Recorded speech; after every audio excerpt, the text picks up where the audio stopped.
Bonjour, j'espère que vous allez bien. Alors, je ne sais pas si vous aussi vous avez remarqué la facilité et l'engouement avec lesquels on parle de sexe aujourd'hui sur les réseaux sociaux. Et le pire dans cette histoire, c'est que la majorité de ces personnes sont des femmes mariées, des mères de famille, qui placent gaillardement leur caméra et commencent à parler de sexe comme si on parlait de recettes culinaires. Et aujourd'hui, quand on prend une petite fille de 13 ans qui parle déjà de cristaux de menthe, des collégiennes qui parlent déjà de sugar daddy, j'ai 3 à 4 sugar daddy, et on en rigole, on trouve ça normal, ça n'inquiète personne et on applaudit.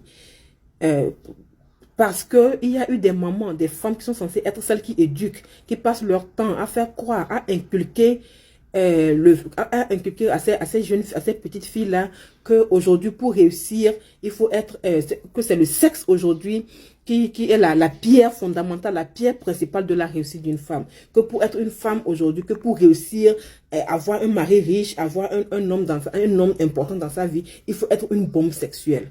Ce qui est archi faux. Parce que aujourd'hui, les petites filles, les jeunes filles de 14, 13, 14, 15 ans en allant, elles sont plus préoccupées par comment grossir les seins, comment grossir les fesses, comment avoir un joli visage, que par comment grossir leur bagage intellectuel.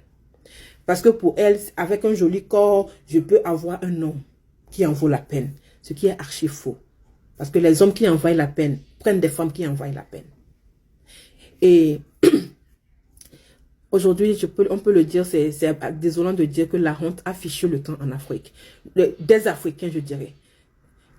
En tant qu'Africains, à part après les hindous, les Africains sont le peuple qui a le plus de pudeur. Mais aujourd'hui, la pudeur a fichu le camp des Africains. On n'a même plus honte. On parle de sexe comme si ce n'était rien du tout. Des pères de famille, des mères de famille placent leur caméra.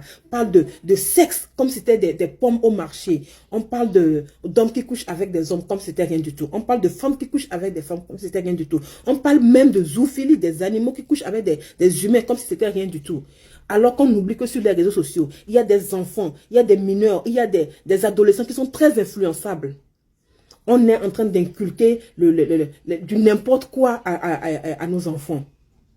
On veut copier, aujourd'hui on essaie désespérément de copier les blancs, mais on ne copie pas le bon côté des blancs, on copie le côté pervers, le côté sale. Aujourd'hui c'est plus facile à une jeune fille de venir sur TikTok, montrer son corps et espérer trouver un homme. On monte son corps, on monte ses seins, on fait le ridicule.